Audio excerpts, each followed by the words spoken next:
Hello friends, welcome to EPG Pathshala. I am Dr. Hanif Qureshi, IPS, Commissioner of Police Faridabad. Today we are going to talk about internal security management. And in this paper, the first module deals with defining internal security. As you know, an important component of governance is upholding the rule of law and ensuring the safety and security of its people.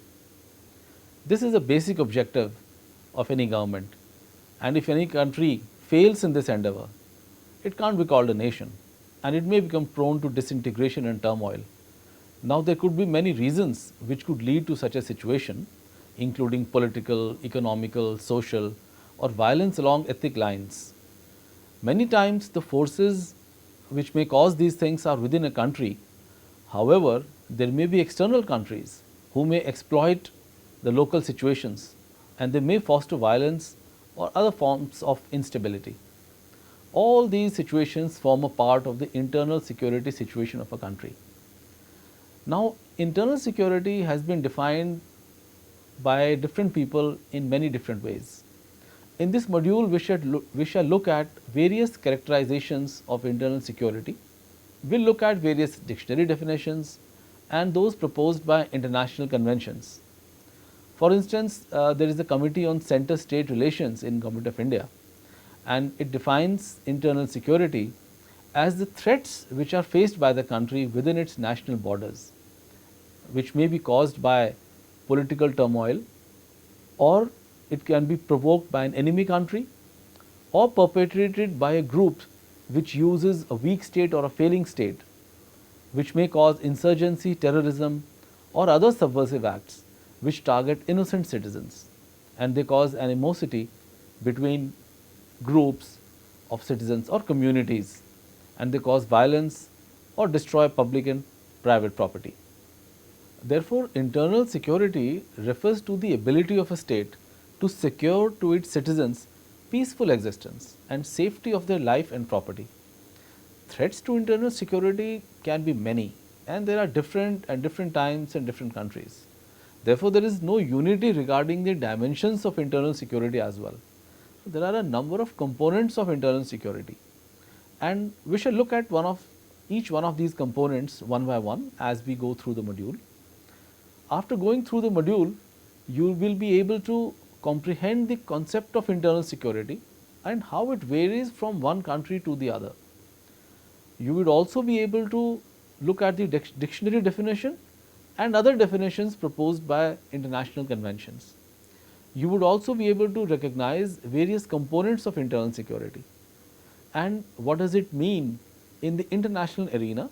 Specifically, we look at the examples of three countries: France, UK, and the United States of America.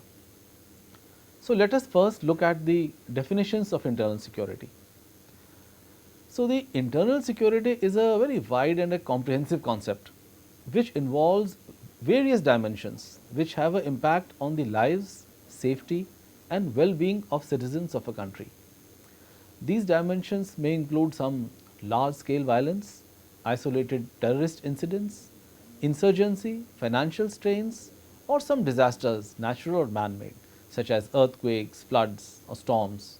To procure the internal security and to manage it, it is the responsibility of that government, but it cannot be dealt by that country alone.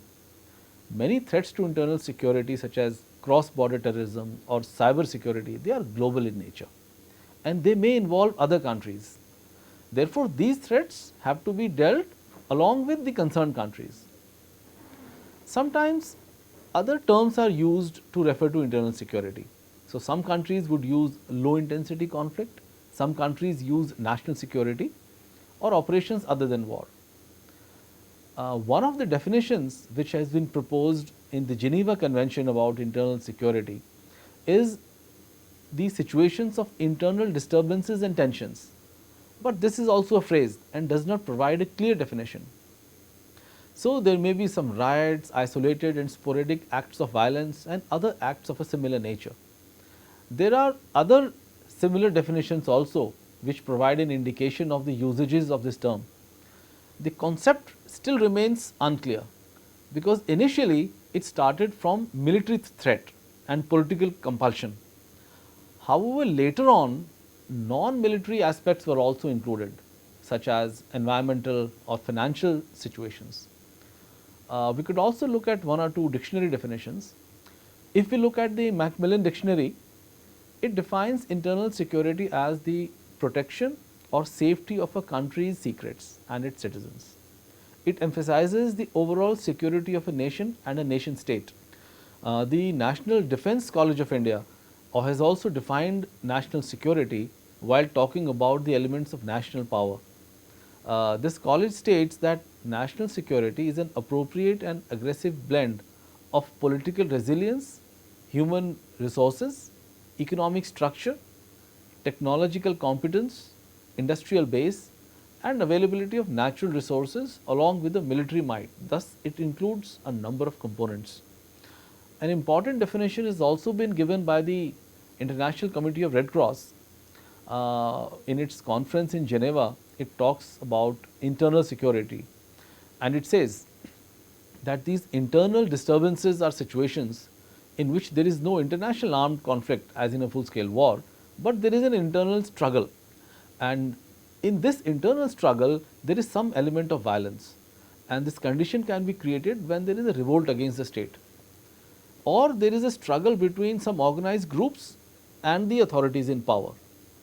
They may not be open hostilities, but the state has to use a lot of police power or paramilitary forces or armed forces to quell these disturbances. If we look at some of the international definitions, one of them has been proposed by Harvard University's Professor Charles Maier. He says that national security is best described as a capacity to control those conditions that the public opinion believes is necessary to enjoy its own self-determination or autonomy or prosperity. So, public opinion has been integrated into it. Therefore, internal security connotes a number of ideas, and it relates to preserve the nation's physical integrity as well as its economic relations with the rest of the world, and to preserve its nature, whatever that may be, of different countries, its institution and form of governance from disruption from outside, and also to control its border. Therefore, the dimensions of internal security in view of all these definitions can be listed. So, one of them is armed rebellion, then you have political security, economic security, environmental security, and also nowadays cyber security. So, we will look at one of these dimensions one by one. Let us first take armed rebellion. Now, many countries have faced the threat of armed rebellion by local populations. These are low intensity warfare, and frequently the locals use guerrilla warfare tactics, and it has been seen in a number of countries. For instance, in Colombia, the FARC have raised a sustained campaign against the government. This group has used terrorism and military tactics to fight the Colombian security forces. Similarly, in El Salvador has also launched such operations. The Sandinistas in Nicaragua also followed the Maoist ideology and sought to fight the government forces with weapons. In Mexico also, the Zapatista uprising was along the similar lines. Now let us talk about political security. The political aspect of security, this is an important part of internal security, and it is very closely connected to the ruling class, whether it is a democracy or it may be another form of government. If the policies of the ruling group are believed to be unfair or prejudicial, there may be large scale unrest, and it may lead to societal disorder.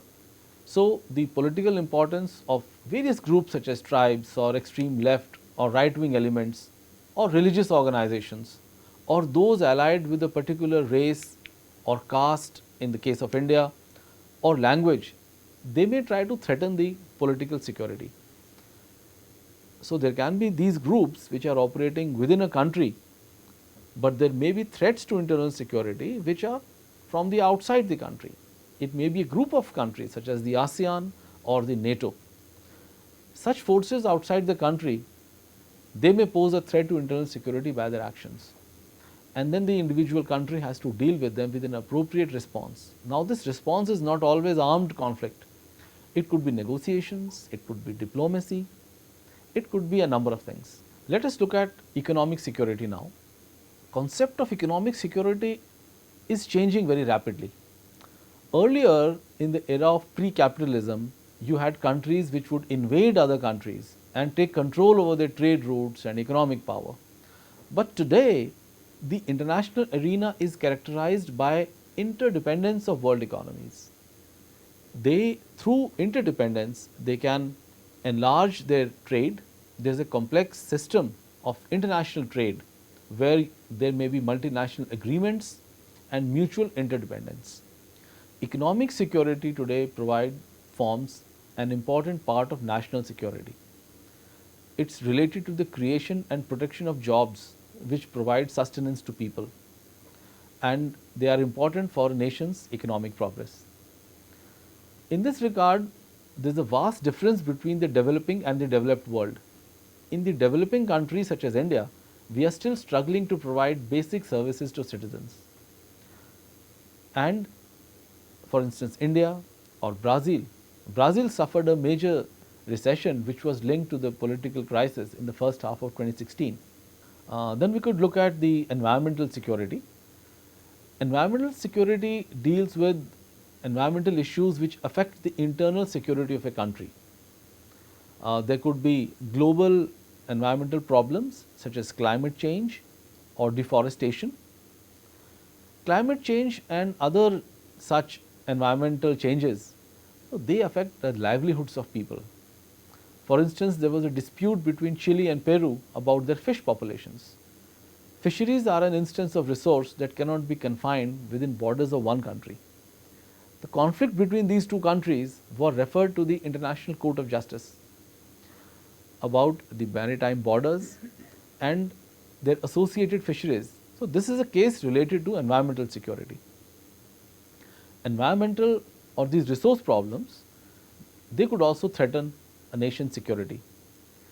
These disagreements can rise up to sharp tensions or even total conflict. For instance, in the Middle East, there is a lot of scarcity of water that leads to a number of problems.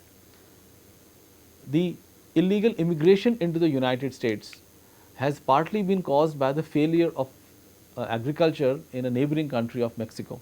Similarly, in Rwanda, the civil war and the genocide in Rwanda was partly triggered by the rise in population and the decreasing availability of farmland. This is an example of extremity of consequence, which is due to the issues of environmental security. These days, we also talk about cyber security, and this has become a very important national security issue. Electronic information systems these days, they are extremely important for maintaining a national security of any state. Unauthorized access to government websites or infrastructure by enemy countries or by certain terrorist groups, it can create a serious threat and have a negative impact on the political and military security of any country. The United States has initiated a comprehensive national cyber security initiative. It started that in year 2008, and it was aimed at recognizing the cyber security threats and finding weaknesses in the vast cyber network which is used by the United States. President Barack Obama said that cyber threat is one of the most serious economic and national security challenges they face as a nation, and that America's prosperity in the 21st century will depend on cyber security. Therefore, you could see the importance which is being given to cyber security by these nations. Then let us look at the international perspective on cyber security. See, various countries have various perspectives on international security, and that is because each country is unique. They have a different set of circumstances which direct it to explain the concept of internal security there. We shall look at United States, UK and France, three countries. Let us look at United States first. In the US, national security is very frequently used term, and this terminology was used since the early days of the Constitutional Convention. The Americans believed that civilian control of military is required, and therefore army was put subordinate to the civilian government. The structure which handles national security has continually evolved in the US. Initially, starting since 1947, President Truman enacted the National Security Act of 1947, and it created a number of institutions which were responsible for administration of national security related issues. One of the institutions was the National Military Establishment. Later on, its name was changed and it was called the Department of Defense. The NSA also created the National Security Council, which was meant to synchronize and bring together various state actors associated with national security. The CIA, or the Central Intelligence Agency, was also associated with the NSA. This went on until 9/11, the terrorist bombing which happened in the United States. That time a major change was effected, and it was passed through the Patriot Act. In the US, Patriot Act introduced an argument about the restriction of individual rights and freedoms on one hand and national security on the other. New laws proposed that police did not have adequate powers to search or conduct surveillance without warrants, and there was a substantial easing of warrant requirements for various purposes of intelligence collection. Many individuals thought this was an interference in their private space. Processes were filed in various courts, and ultimately, after long legal battle, the matter was considered by the Supreme Court of the USA. The Supreme Court ruled that these provisions restricting the rights were in congruence with the Constitution, and their validity was upheld. The tribunal associated with the surveillance matters also examined this question, and they also strengthened the constitutional validity of warrantless national security surveillance. Now, US uses a number of ways to attain the objectives of national security. One is of course diplomacy, where it tries to maintain friendly relations with its neighboring countries. Another is the use of pressure groups, with which it isolates its enemy countries. And they have several different plans executing civil defense and measures for emergency preparedness. They have created an infrastructure which can deal with any kind of emergency, not only military but also electricity failures, tsunamis or hurricanes or other natural disasters. And they also have a very highly developed system of intelligence services which can deal with all these threats and espionage. Let us look at the case of the United Kingdom now. Let us look at the infrastructure which handles the information security, the national security issues there. So, that basically consists of 4 branches. One is the International Counter-Terrorism, another is National Security Advice Center, and then you have the Irish and Domestic Counter-Terrorism, and then Technical and Surveillance Operations. The security service handles all these 4 dimensions, and it is overall controlled by the Home Secretary, who is part of the British Cabinet. This service is led by a Director General who belongs to the British Civil Service, and the DG is supported by an internal security organization. It has got a legal advisory branch, it has got an information services branch. The British system provides for oversight also, legislative as well as judicial. The legislative oversight is provided by the Intelligence and Security Committee of the Members of Parliament, who are appointed by the British Prime Minister. The judicial oversight is provided by a body specially constituted for the purpose by, it is called the Investigatory Powers Tribunal, and there are several acts such as the Data Protection Act of 1998, which together they provide a comprehensive framework for operation of this service. Adequate safeguards are there, including the oversight and others. For instance, information held by the service is exempted from revelation under the Freedom of Information Act 2000. An important part of the British government's internal security administration is directed at controlling the problems related to Northern Ireland and its constitutional status. you would know that the UK consists of 4 regions: England, Scotland, Wales, and Northern Ireland. Now, the issue is that the Unionists, which are mostly Protestants, most of them want to remain with the United Kingdom.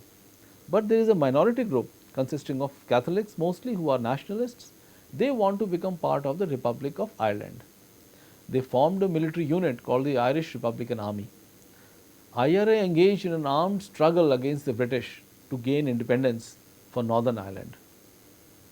And the British used uh, anti-terrorist measures against IRA and introduced certain legislative measures such as internment without trial in 1971. After a long struggle, the IRA announced that it ends its armed campaign in 2005, and it asked its members to give up arms and pursue political programs. So, the IRA problem was reduced to a significant extent. Let us look at France now. France faces a number of internal security threats. One of the threats it faces is between the immigrants and the non-immigrants. The immigrants as a community are found to be more economically disadvantaged as compared to the non-immigrants. If you look at one of the statistics by a National Institute for Statistics and Economic Studies, it states that the unemployment rate for immigrants in France was 17%, while for non-immigrants it was nearly 10%.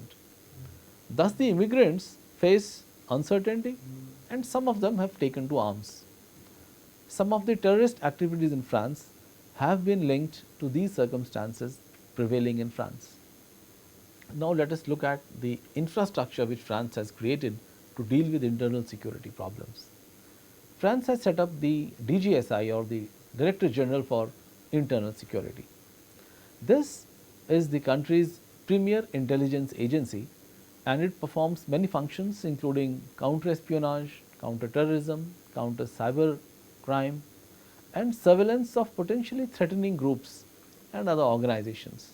The DGSI gathers information about subversive activities, and it coordinates efforts of the various organs of French government to tackle them with the collective help.